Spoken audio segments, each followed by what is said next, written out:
Moin. Burnout as Christians. And the question is, do we still need a Sabbath? Let me give you two questions to just open your mind a bit for this topic. Question number one is, did Jesus keep the Sabbath? Or wasn't he the one who got crucified for also being very active during Sabbath? And question number two is, we who are supposed to deny self, how can we give self a whole day during our week? So, let us open the Bibles to Hebrews 4. And there we can see the author talking about rest and Sabbath.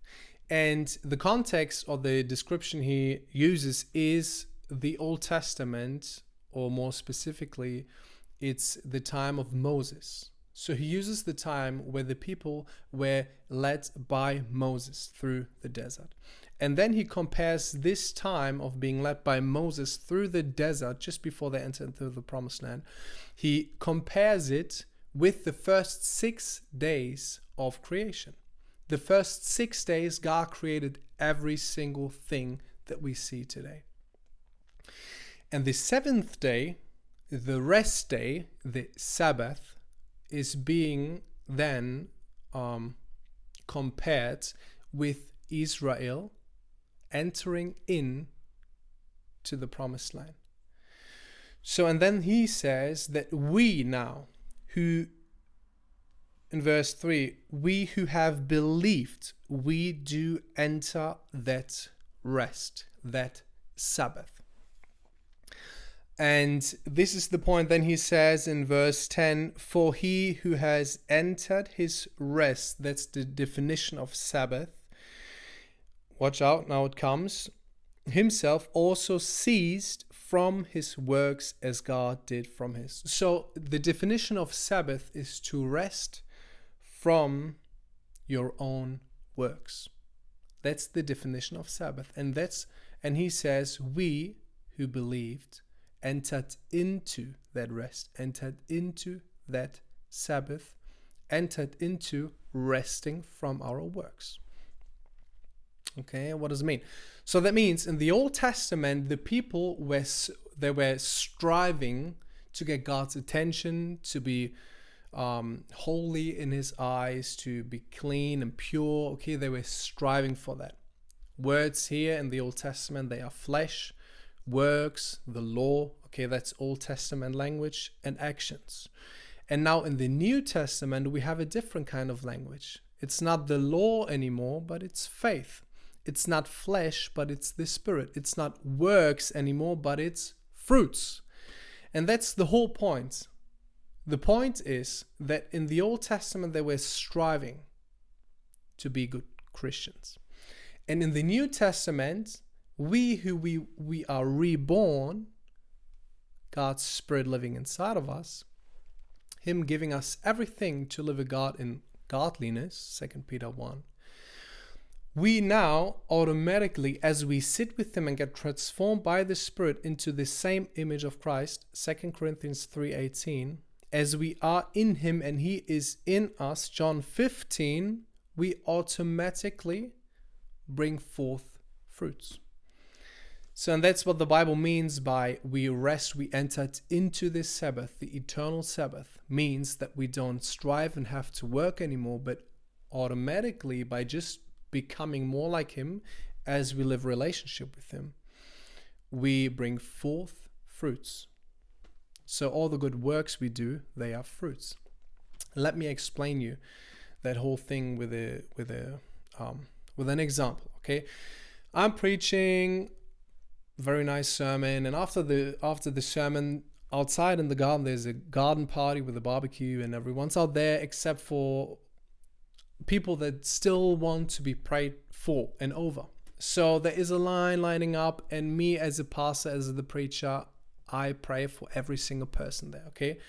And outside there's a nice garden party going on.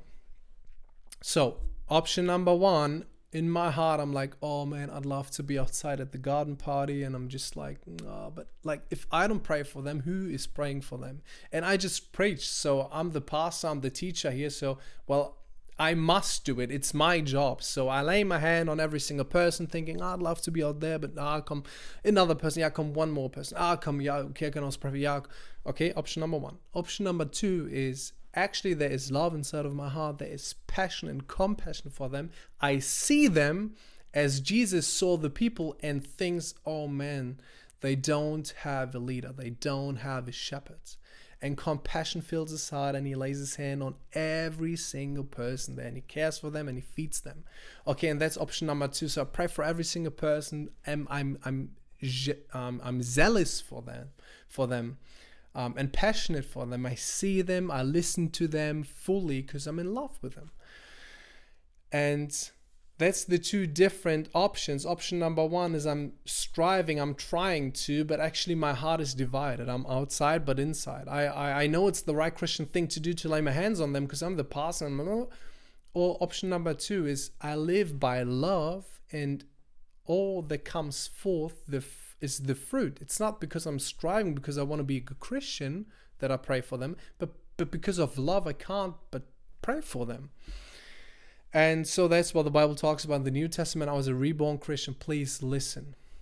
Love himself lives inside of you, and you can live by that. You can live by the Spirit, and automatically fruit will pop up in your life, and you will do things with a full-on passionate heart that you never did before. But know the truth, and the truth will set you free. And this is the truth, that you entered into God's rest, into the Sabbath himself, because now you don't strive anymore, but you just bring forth fruits as you live relationship with the one who loves you most. So please hear that without any condemnation. If you always kept this Sabbath and it was holy to you, just slowly but surely, keep praying always, but see the fruit. What is this making with your heart? Is it giving encouragement and lifting up an exhortation? Because that's how you can discern a good sermon or like a good teaching from a not good teaching. What produces it? What's its production in you? And then more and more grow into that as you say, okay, God, thank you that I don't need the Sabbath. Thank you that you are my Sabbath, that I entered into you, and now I rest as you rest on the seventh day. I rest from all of my works, and everything that comes forth now is a fruit. That I don't live by works anymore, but by this Spirit. I'm not a flesh person, I'm a spirit person, spirit-filled, in peace with you, in love with you, and in love for the people. And you'll see a change in your heart as you passionately all of a sudden start to do things, and no one can squish that. No one can, what's the English word for no one can stop that flame, which is love, which is Song of Songs 8, if a fire from the Lord, which can't be squenched, like killed. Okay, so be blessed with that, and know that you entered into rest, and now fruits come forth as you live relationship with the one who loves you most.